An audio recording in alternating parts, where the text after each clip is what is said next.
Selamat datang di channel Irma Riswanto. Selamat menyaksikan. Assalamualaikum. Apa kabar teman-teman? Semoga semuanya selalu berada dalam keadaan sehat walafiat, serta selalu dilindungi oleh Allah Subhanahu wa Ta'ala. Amin ya Robbal Alamin. Teman-teman, senang rasanya bisa kembali menampilkan video kegiatan rutinitas harianku. Semoga video ini banyak manfaatnya dan juga dapat menginspirasi teman-teman sekalian yang telah menyaksikan video ini. Untuk itu, selamat menyaksikan.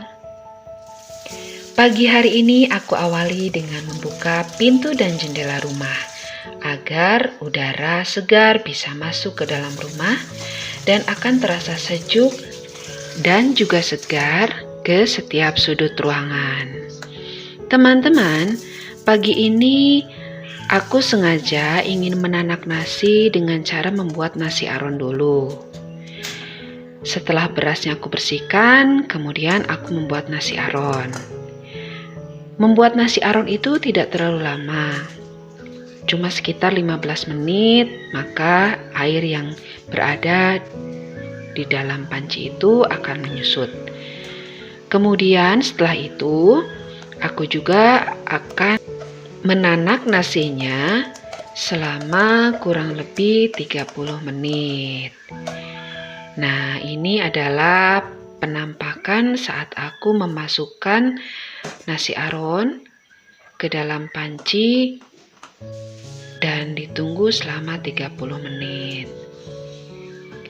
Kupercepat saja ya teman-teman, karena tidak mungkin menunggu waktu selama 30 menit sampai matang. Makanya di video ini aku percepat saja dan inilah hasilnya. Hasil dari nasi yang telah ditanak tadi. Memang sepertinya terlihat begitu ribet teman-teman, tapi menanak nasi dengan cara ini kadang-kadang aku lakukan dan kadang-kadang juga aku menanak nasi menggunakan Magicom. Memang berbeda rasanya teman-teman, nasi yang ditanak seperti ini dengan nasi yang dimasak dengan Magicom. Dan kebetulan sekali Pak suami dengan anakku tidak harus selalu makan nasi yang hangat-hangat atau masih panas. Mereka sudah terbiasa memakan nasi yang sudah agak dingin atau yang dingin sekalipun, karena kalau masih hangat atau masih panas, biasanya mereka kerepotan untuk menyuapkan nasi itu. Harus ditiup dulu, harus menunggu dingin dulu, tapi kalau sudah dingin, bisa langsung untuk dimakan. Nah teman-teman, selanjutnya pagi ini juga aku menggoreng chicken katsu.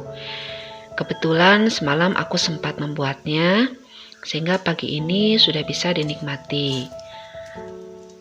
Untuk setiap menu makan, aku selalu memasak dalam porsi kecil, karena setiap menu itu berbeda-beda. Untuk pagi hari, aku memilih menu yang simpel. Kalau tidak telur dadar, telur ceplok, nasi goreng, atau ya semacam ini chicken katsu atau nugget. Dan untuk siang harinya biasanya aku selalu membuat tumis-tumisan atau sayur-sayuran yang berkuah sebagai pelengkap dari protein yang telah aku goreng tadi. Rutinitasku berlanjut teman-teman setelah anakku berangkat ke sekolah dan suami berangkat bekerja. Aku kemudian mulai membereskan bagian dalam rumah. Ini adalah kamar anak cikalku yang sekarang sedang mondok di pesantren. Tetapi kamar ini juga sering ditiduri oleh anak bungsuku, sehingga kamar ini tidak akan kelihatan rapi karena semalam ditempati untuk tidur oleh anakku yang kedua. Begitu dan begitu saja terus-menerus setiap pagi. Membersihkan tempat tidur karena anakku yang kedua itu belum bisa membereskan tempat tidurnya. Dan ini kamar utama, kamarku dan kamar Pak suami. Tempatnya memang seperti ini dan agak redup karena tidak memiliki ventilasi.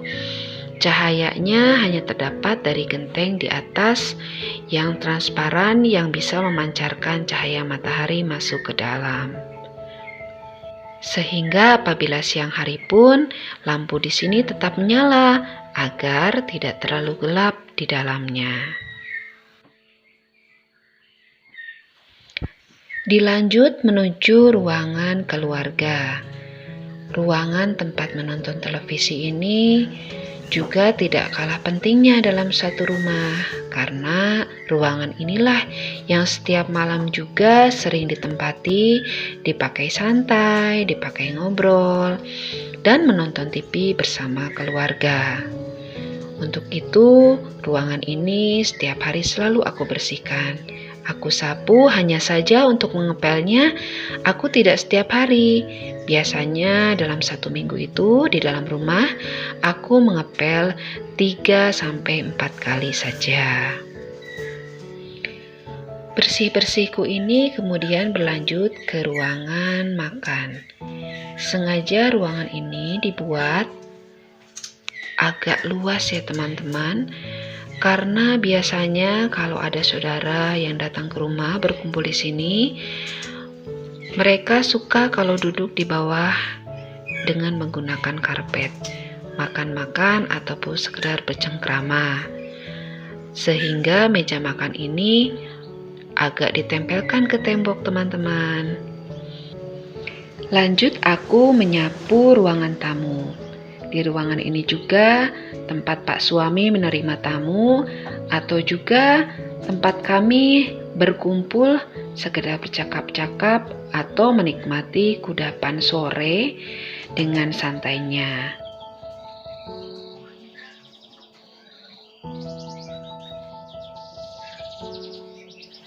Kegiatanku berlanjut yaitu meloloh anak burung.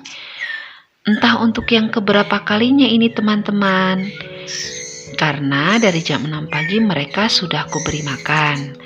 Tetapi tetap saja setiap 1 jam sekali aku harus bisa memeriksa dan memberi makan mereka. Karena kalau kita telat memberi makan, suara-suara panggilan berisik anak burung itu akan mengganggu telingaku teman-teman. Untuk itu aku selalu mengeceknya setiap 1 jam sekali dan memberi mereka pakan agar tidak terlalu berisik kedengarannya. Nah, beginilah caraku memberi makan untuk burung-burung yang sudah nangkring. Mereka juga sama, kalau merasa lapar, mereka selalu berteriak-teriak seperti itu dan menunggu untuk disuapi. Setelah beres mengurus anak-anak burung yang belum mandiri dalam makannya, kemudian aku beralih keluar untuk mengurus burung-burung yang sudah mandiri mematuk makanannya sendiri. Aku hanya tinggal memasukkan jangkrik, ulat kandang, dan pur kering ke dalam tempat makannya. Rutinitas ini setiap hari aku lakukan, kadang pagi saja atau sore saja.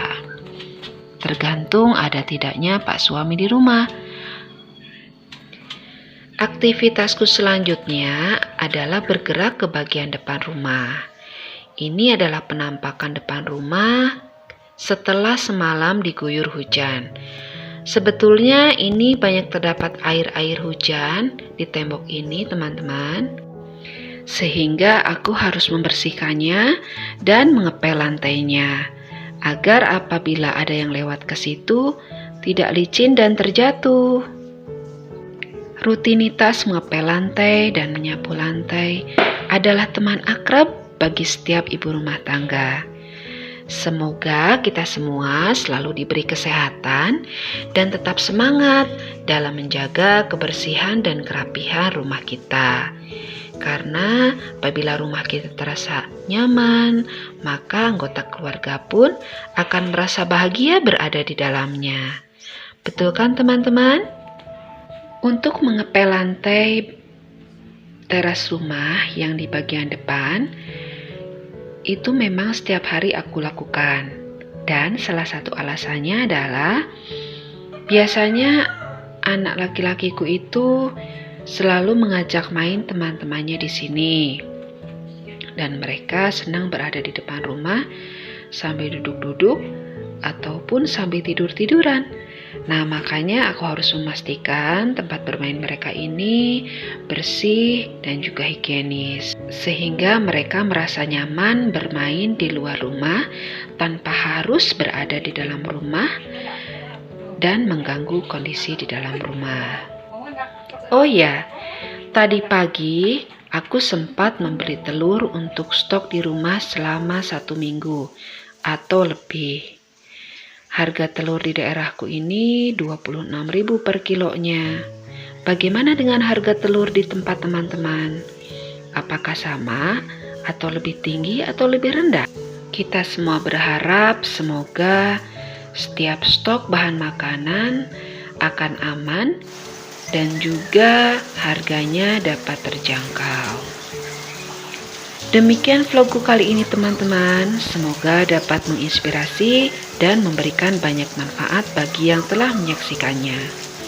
Jangan lupa klik like, komen, dan subscribe-nya ya teman-teman. Mohon maaf apabila banyak terdapat kekurangan dalam penyampaiannya. Terima kasih. Assalamualaikum.